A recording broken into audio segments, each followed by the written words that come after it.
తులసి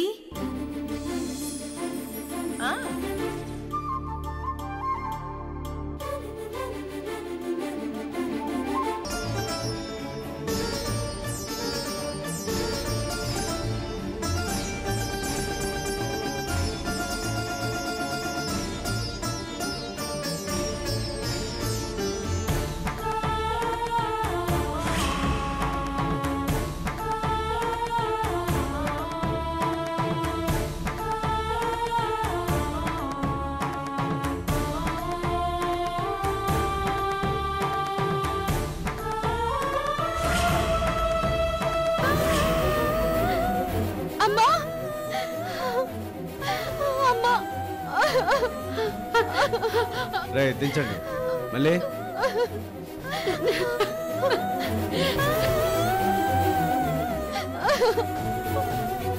అమ్మా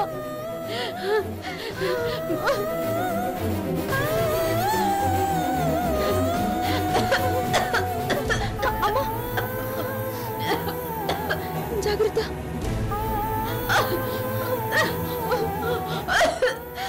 అయ్యో అమ్మా అమ్మా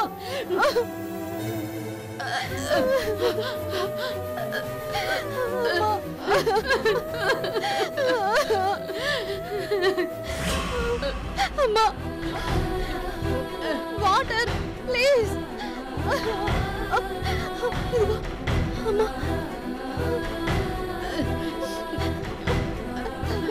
తాగమ్మా చాలు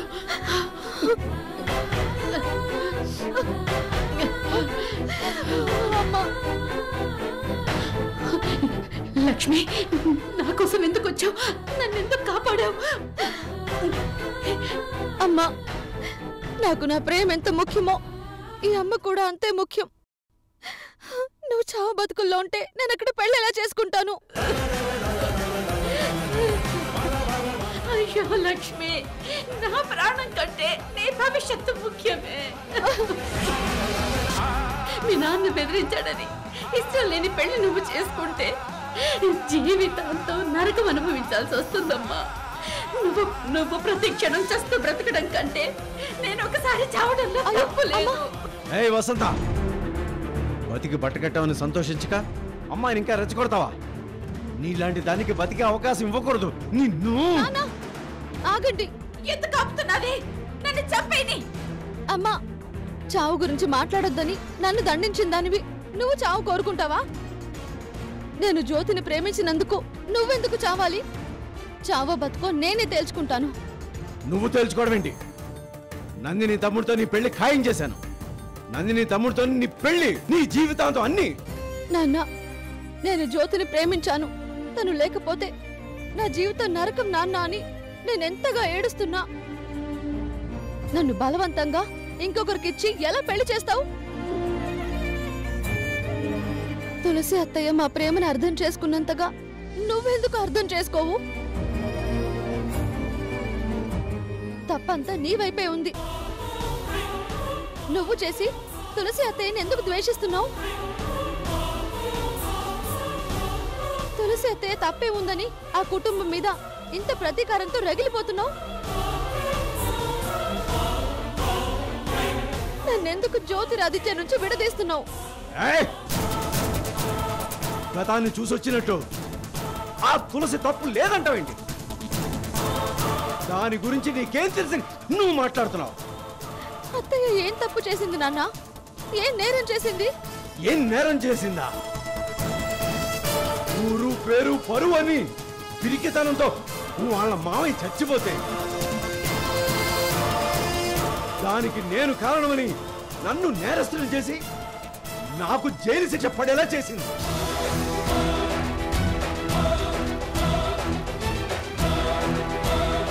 జైలు శిక్ష అవును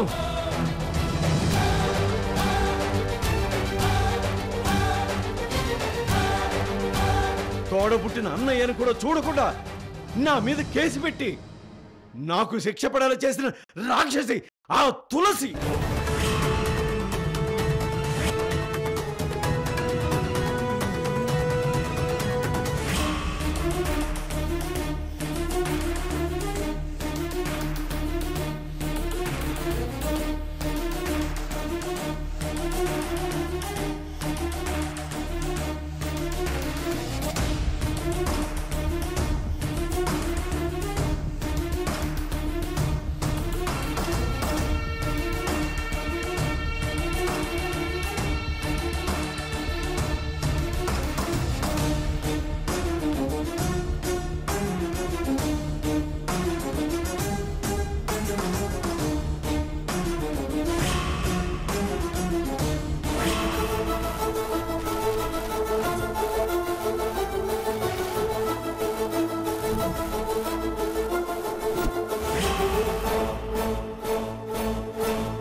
అన్నా నీకు 4 ఏళ్ళు శిక్ష పడ్డం ఏంటన్నా? ఇదంతా కావాలని మీ చెల్లె చేయిస్తుంది. అది నా చెల్లి కాదు, దాని ప్రస్తావన తేవద్దు. నేను లోపల ఉండి ఏం చేయాలో చెప్తాను, అలా చేయి.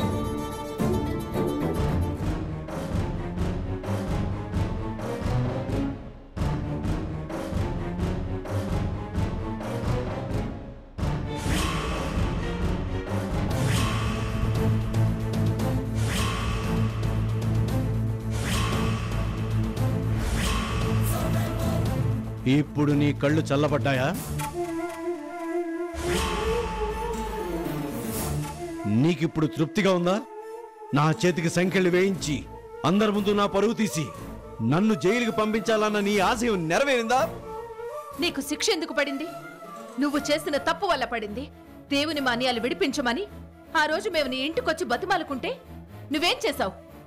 మాన్యాలు ముఖ్యం కాదు, కొత్త వ్యాపారంలో పెట్టిన పెట్టుబడే ముఖ్యం అన్నావు. మావయ్య గారు పరువు ప్రతిష్టల గురించి ఆలోచించే మనిషి. ఆయన పరువు పోయేలా చెయ్యకని నీకు మరీ మరీ చెప్పాక కూడా నువ్వు ఆలోచించలేదు. మాన్యాలు పోయినా పర్వాలేదు, మావయ్య గారి మాట పోయినా పర్వాలేదు అన్నావు. ఆ రెండింటితో పాటు మావయ్య గారి ప్రాణాలు కూడా పోయాయి. మావయ్య గారి ప్రాణాలు పోవడానికి కారణం నువ్వు కాదా? మా నాన్న వ్యాపారం చేసే మనిషి కాదు, వడ్డీలు లాభాలు ఆశించే మనిషి కాదు. నువ్వు సాయం అడిగావు, అందించారు. అది సరైన టైంకు తిరిగి ఇవ్వాల్సిన బాధ్యత నువ్వు తీసుకోవాలి. నువ్వు బాధ్యత తీసుకోలేదు, అందులో డబ్బు స్వార్థమే చూసావు. ఏడాది దాటాక వచ్చే లాభాలు ఎంత అని ఆలోచించావు, కానీ పోతున్న మాన్యాల గురించి నువ్వు టెన్షన్ పడలేదు. మా మావయ్య గారు నీకు చేసిన సాయం వెనక ఒక మాట ఉందని, ఊరి ప్రతిష్ఠ ఉందని నీకు బాగా తెలుసు.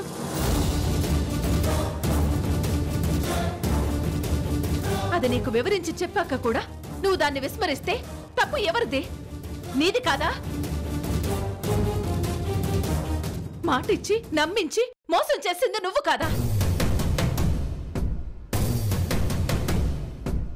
ఇది నమ్మక ద్రోహం కాదా? చెప్పు.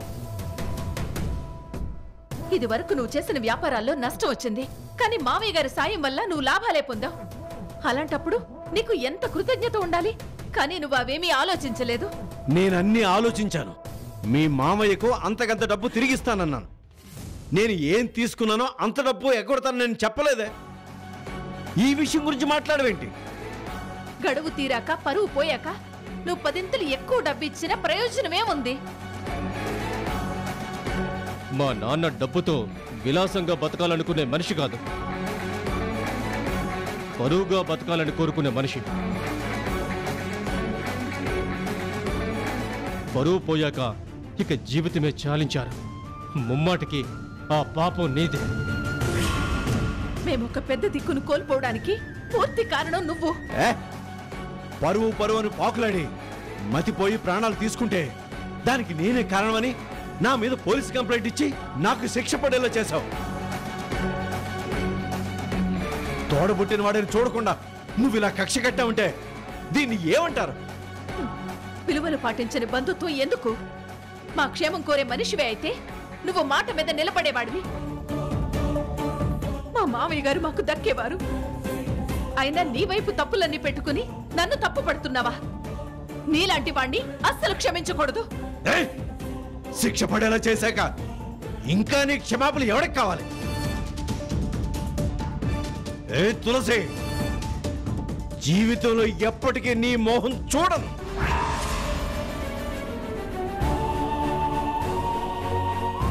ఈ రోజుతో మన సంబంధాలు తెగిపోయాయి.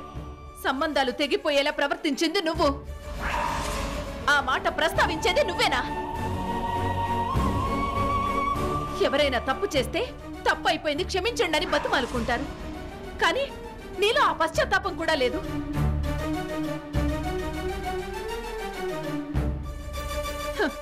నువ్వు నా మొహం చూడడం కాదు, జీవితంలో ఎప్పటికీ నీ మొహం నాకు చూపించుకో. దేవుళ్ళంటి మనిషి ప్రాణాల్ని బలి తీసుకున్న నీ మొహం నేనెప్పటికీ చూడు.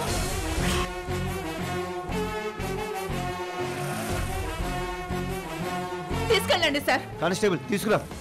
తులసి,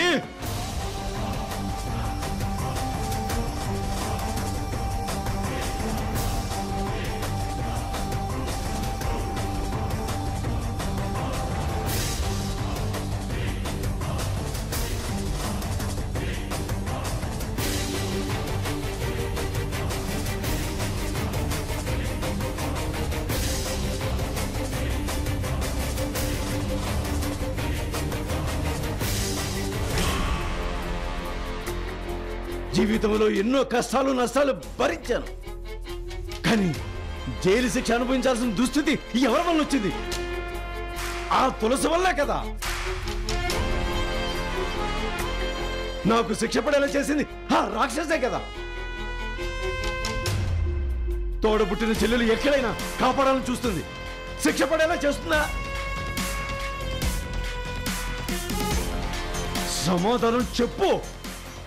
కోర్టు అలాంటి తీర్పు ఇచ్చిందంటే మీ తప్పు ఉన్నట్టే కదా నాన్న. మీరు తప్పు చేసిన దాని గురించి మాట్లాడకుండా శిక్ష గురించే మాట్లాడతారేంటి? మీరు తప్పు చేయకపోయి ఉంటే మీ మీద ఎలాంటి నేరం పడేది కాదు, మీకు శిక్ష పడేది కాదు. చాలే నోర్మై. నా తప్పేమి లేదని నీ దగ్గర నిరూపించుకోవాల్సిన అవసరం నాకు లేదు. ఆ రాక్షసి తొందరపాటు వల్లే నాకు శిక్ష పడింది. మారిన ప్రపంచంతో పాటు పరిగెత్తడం చేతకాక మంచితనం, మానవత్వం, పరువు, ప్రతిష్ట అని ఆ మనిషిని చెప్పుకుంది వాళ్ళు. నేరం మోపింది నా మీద. అయినా ఈ విషయాలన్నీ నీకెందుకు? నేను ప్రాణాలతో ఉండగా నీ పెళ్లి జ్యోతితో జరగద్దు. నా మీద కక్ష సాధింపు కోసమైనా ఆ తులసి నిన్ను మళ్ళీ నా ఇంటి గడప దాటేలా చేయాలనుకుంటుంది. అలా దాటి నువ్వు దాని కోడలు అవ్వాలని చూస్తే ఈసారి నీ అమ్మని కాదు, ఆ జ్యోతిని చంపేస్తాను.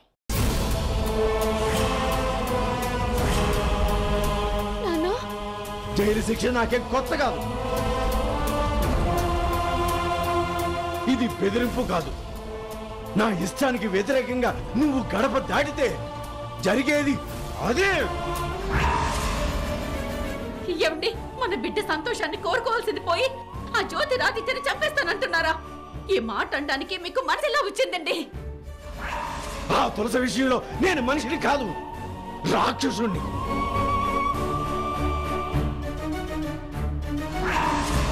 దీని నువ్వు ఆ ఇంటికి కోడగా పంపించడం ప్రయత్నం చేసావనుకో, కాపురం చేయడానికి వాడు ప్రాణాలతో ఉండడు. ఇది సత్యం. మర్యాదగా తల్లి కూతుళ్ళిద్దరూ నా మాటకి కట్టుబడి ఉండండి.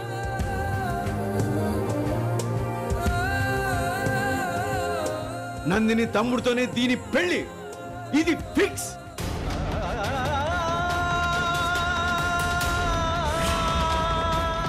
ఇది ఫిక్స్.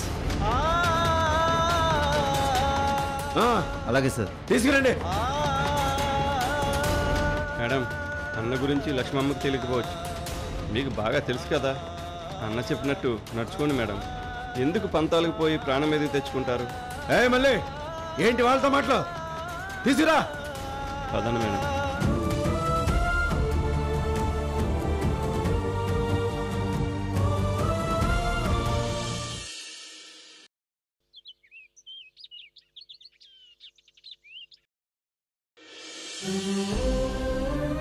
తులసి, మన పిల్లలు ఎదిగాక మన కోసం బతకడం, మన సంతోషం గురించి ఆలోచించడం మాని వాళ్ళ గురించి ఆలోచిస్తాం.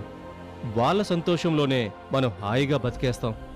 లక్ష్మీ జ్యోతుల గురించి మనం ఇంత ఆలోచిస్తే ఆ మనిషి ఆలోచించడేంటి తులసి? ఆ గుండె అంత బండరాయిలా ఎలా మారింది? లక్ష్మి ఏడుస్తుంటే తను ఎలా చూస్తూ ఉండగలుగుతున్నాడు? కోపం, ఆవేశమే ప్రధానం. తమ పంతమే నెగ్గాలనుకునే మనుషులు కొందరుంటారండి. వాళ్లల్లో ఆ విచక్షణ జ్ఞానం నశిస్తుంది. చాలా ప్రమాదంగా మారిపోతుంటారు. ఆ గోవర్ధని గొప్ప ఉదాహరణ. అమ్మా, ఆఫీస్కి వెళ్ళొస్తాను. బాయ్ నాన్న. రే జ్యోతి, ఆగు. ఏంటమ్మా? ఏదైతే నువ్వు లక్ష్మి కోరుకున్నారో అది జరగలేదన్న బాధ మర్చిపోవడానికే కదా నువ్విప్పుడు ఆఫీస్కు బయలుదేరావు. అమ్మా అది నాకు తెలుసురా, లక్ష్మిని నువ్వెంత ప్రాణంగా ప్రేమించావో మాకు తెలుసు. లక్ష్మి ఎక్కడ దూరం అయిపోతుందోనని నువ్వు భయపడుతుండడం కూడా మాకు తెలుసు. ఈ ఆలోచనలన్నీ నిన్ను బాగా వేధిస్తున్నాయి కదా, అవి మర్చిపోవడానికే నువ్వు పనిలో పడాలని చూస్తున్నావు కదా. అరే చిన్నోడా, ఆ మూర్ఖుడిని పెళ్లి ఆపేశాడు, ఇంక జరగనివ్వడు అన్న భయం పెట్టుకోకు. ఏం చెయ్యాలో మేము ఆలోచిస్తున్నాం. ఇంకా ఆలోచించడాలేమీ లేవండి. లక్ష్మితోనే జ్యోతి పెళ్లి చేస్తున్నాం. ఆ నందిని తమ్ముడికిచ్చి బలవంతంగా పెళ్లి చేయాలని వాళ్ళు ప్రయత్నాలు చేసినా అవి జరగనివ్వన్రా. ఆ గోవర్ధన్కి చాలా గట్టిగా గుణపాఠం చెప్పి లక్ష్మిని నీ సొంతమయ్యేలా చేస్తాను. ఈ ఇంటి కోడలుగా తీసుకొస్తాను. నువ్వు ధైర్యంగా ఉండరా. నీ మీద నాకు నమ్మకం ఉందమ్మా.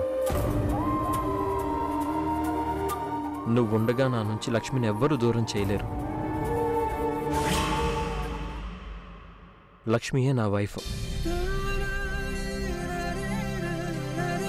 నేను ఎలాంటి భయాలు మనసులో పెట్టుకోవడం లేదు.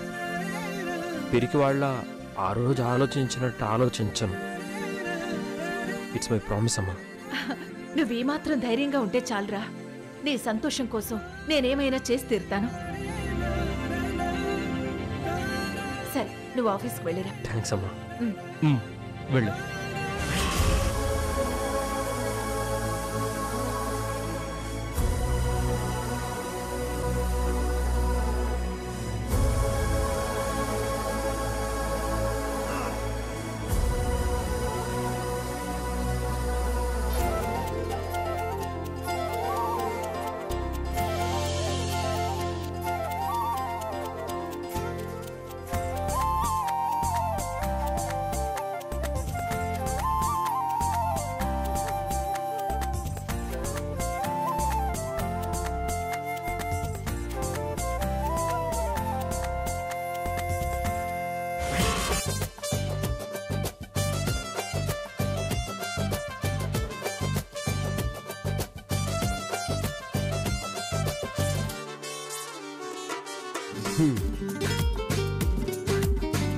రేవతి, రేవతి,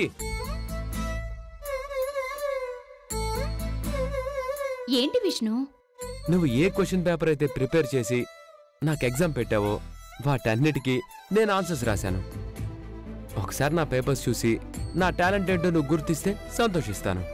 ఇంతే ఉత్సాహంగా ఎంట్రన్స్ ఎగ్జామ్ కూడా రాసేస్తాను. వెరీ గుడ్ విష్ణు, చాలా ఇంట్రెస్ట్ చూపిస్తున్నావు. ఇది వరకు బుక్ తీసి చదవమంటేనే బోర్గా ఫీల్ అయ్యేవాడివి. ఇప్పుడు చక్క ఎగ్జామ్ రాసి పడేస్తున్నావు. ఈ మాత్రం జోష్ లేకపోతే వేల మంది రాసే ఎగ్జామ్లో మంచి ర్యాంక్ ఎలా వస్తుంది? మనం ఎక్స్పెక్ట్ చేసే జాబ్ ఎలా వస్తుంది? అవును రేవతి, ఇదంతా నీ పుణ్యమే. నువ్వే నన్ను ఇన్స్పైర్ చేయకపోయి ఉంటే అలానే ఉండిపోయేవాణ్ణి. జీవితాంతం ప్యూన్గా బతికితే చాలు అనుకునేవాణ్ణి.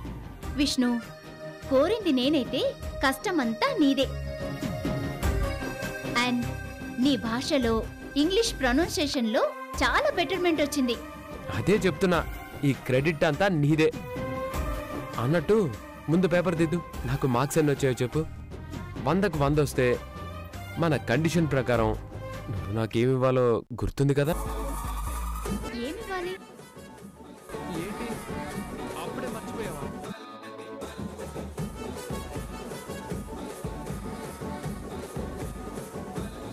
కూరలన్నీ చాలా బాగున్నాయమ్మా.